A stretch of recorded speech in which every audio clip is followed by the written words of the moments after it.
This is Democracy Watch. Mark, we have major news here, and that is that Donald Trump has threatened to get rid of mail-in ballots. I'm going to put his post on the screen right here.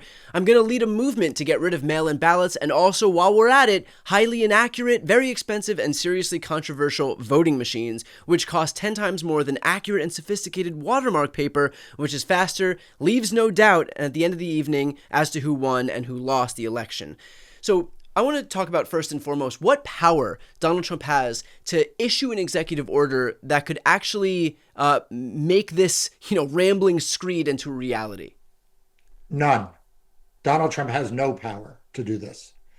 That is why we need to be so worried, because Donald Trump believes, and as that it goes on to say further down, that the states are agents of the federal government and that he speaks for the federal government. Okay. But Donald Trump has no power over state elections. States have power over state elections. Congress can enact legislation that can oversee federal elections conducted by states. But the president of the United States, acting alone through executive orders, has literally the same power that you have to dictate how states run elections. But this needs to be a major wake-up call to everyone, because that isn't what he believes. It isn't how he's acting. And I fear that he is going to get more and more desperate and escalate the tools that are available to him to undermine free and fair elections in 2026.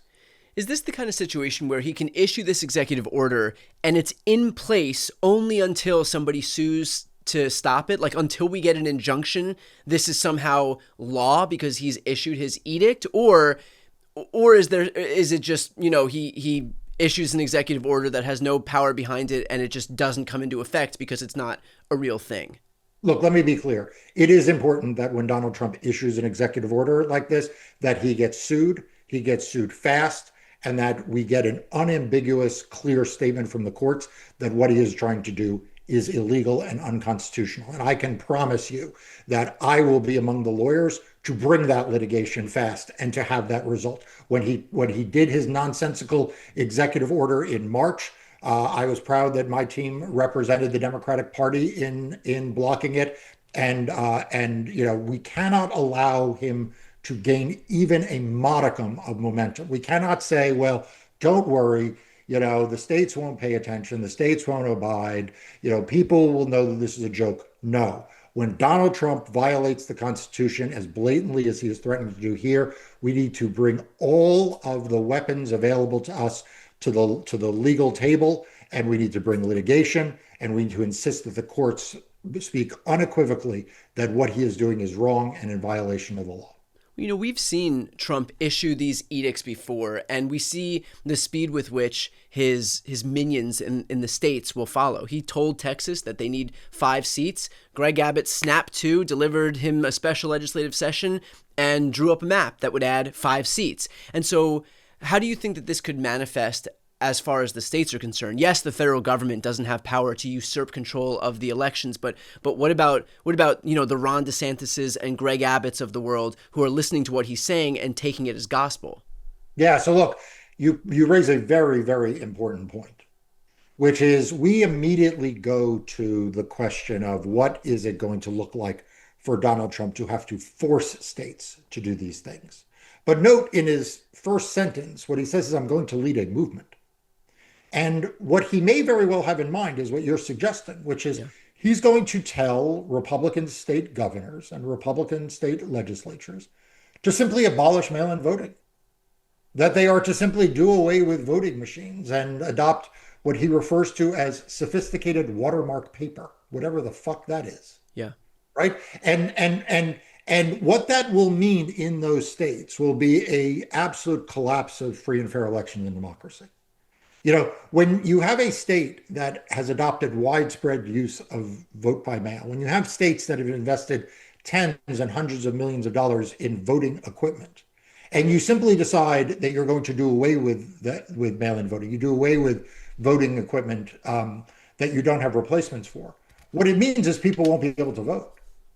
You're not gonna take a state that has, 30, 40, 50% of its population voting by mail, do away with it, and then automatically those people are just going to be accommodated with in-person voting. First of all, there won't be the equipment for it. Second, there won't be the locations for it. Third, there won't be the people to administer that. Right. Like none of the processes and procedures that would be necessary to transition away from this would be in place. The reason why most states adopted vote by mail, adopted things like vote centers, adopted things like early voting, all things which Republicans rail against. The reason why they adopted those were as much budgetary as anything else, right? The states don't have the physical locations, the physical machines, the personnel to administer election day voting across the entire state. So what you will see is mass disenfranchisement, and we know this, Brian, that whenever there is mass disenfranchisement, the people who are going to suffer they're going to be overwhelmingly Black, they're going to be overwhelmingly young, they're going to be overwhelmingly transient, they're going to be overwhelmingly Democrats, and that is what Donald Trump is counting on.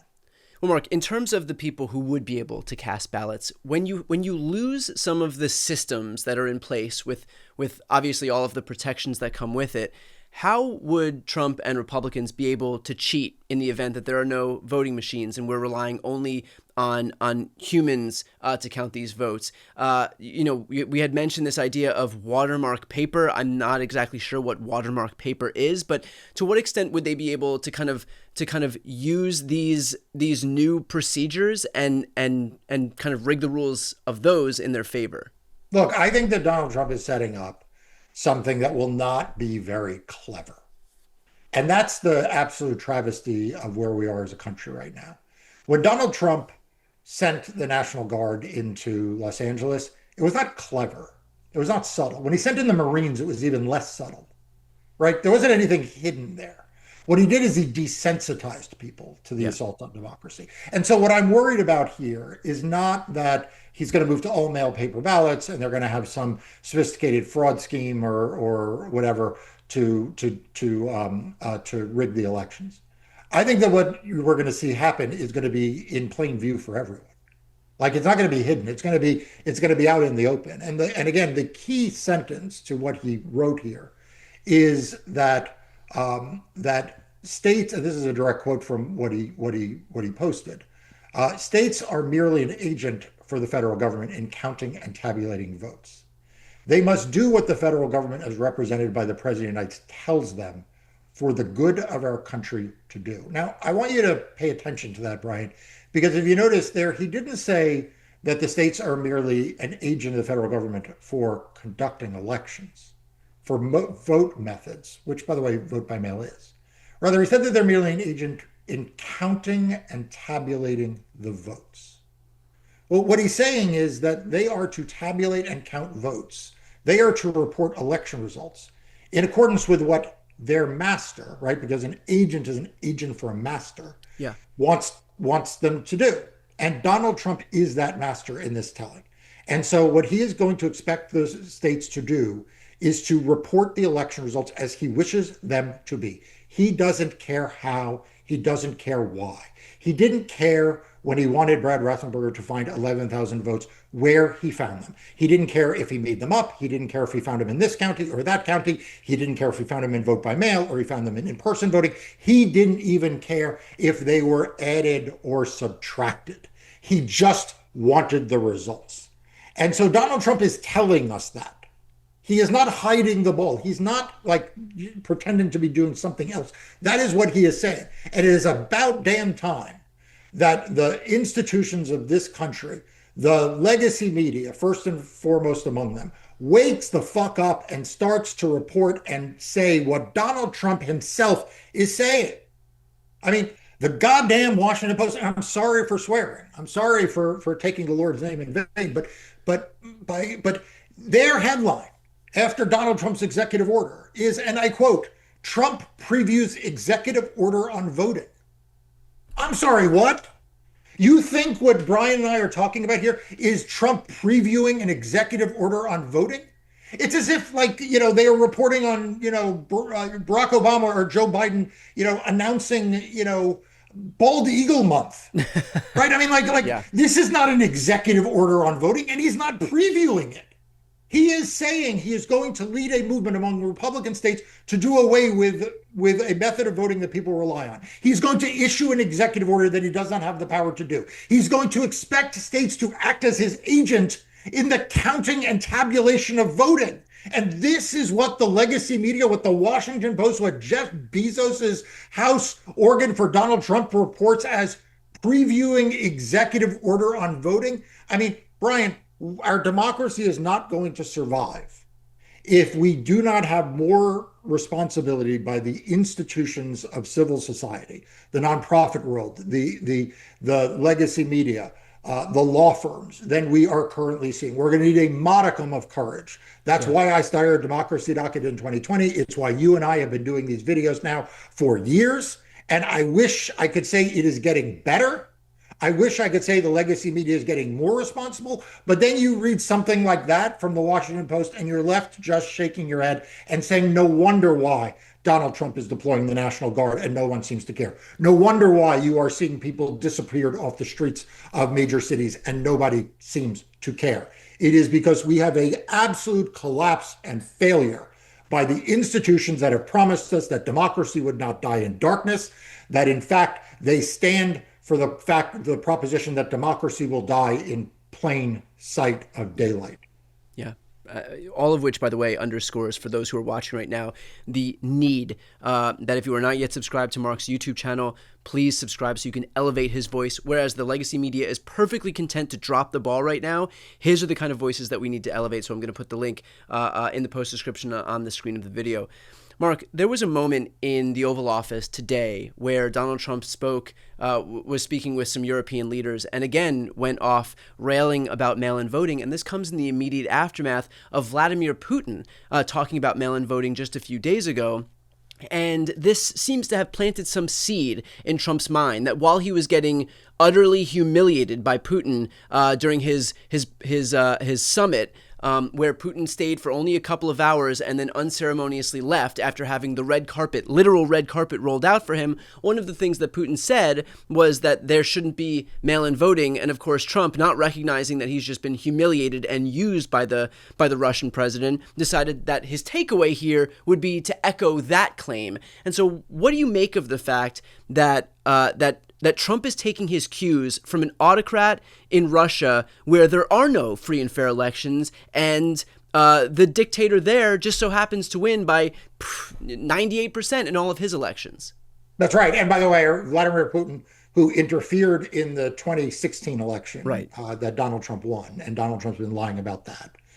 Vladimir Putin, who, by the way, signed a law, such as they have them in Russia in 2020, to actually establish mail-in voting and allow it in Russia, is now allegedly giving advice to Donald Trump to ban mail-in voting in the United States. And Donald Trump, being the useful idiot that he is sitting there parroting it, as you point out, as he is being humiliated by Vladimir Putin, inviting him to a summit in the United States, something that Vladimir Putin did not earn, so that Vladimir Putin could come and offer nothing in return, and leaves before lunch, and leaves Donald Trump standing there like a moron, like the moron that he is.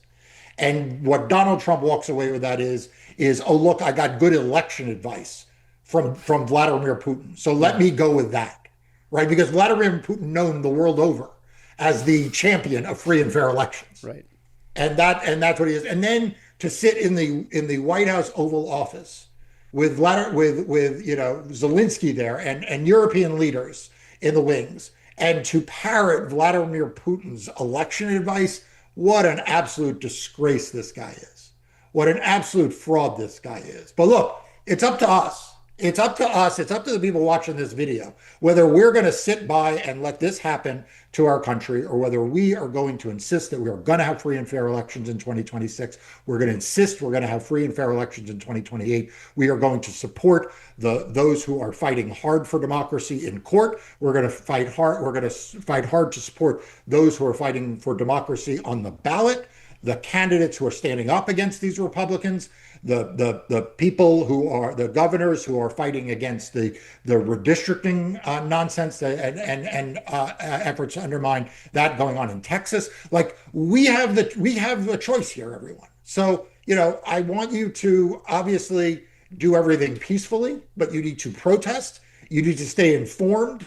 You need to stay engaged. You need to go and write your legislators. You need to attend hearings where they're talking about these things in your state's capital, in your county board of elections. Like, it is our democracy, and no one else is going to stand up for this except us. So that's what we got to do.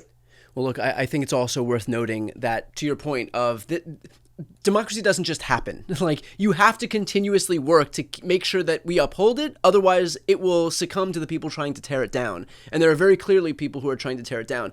To that point, you, first and foremost, are in the courts fighting for this thing on a daily basis. And so these are the kind of voices for everybody watching right now that we need to continue elevating. These are the fighters that we have to grow, whose platforms we need to grow. So we all can take a small step here, subscribe to Mark's YouTube channel, elevate his voice, make sure to give an incentive structure for other people on the left to do what Mark is doing and what he's getting so popular in doing, which is to speak out, use his platform, and actually fight back. So I'm going to put the link to Democracy Docket right here on the screen and also in the post description of this video. If you are not yet subscribed, please make sure to subscribe to both of our channels. Both of them are right here on the screen. It doesn't cost you anything to subscribe, but it's a great way to support our work. I'm Brian Tyler Cohen. I'm Mark Elias. This is Democracy Watch.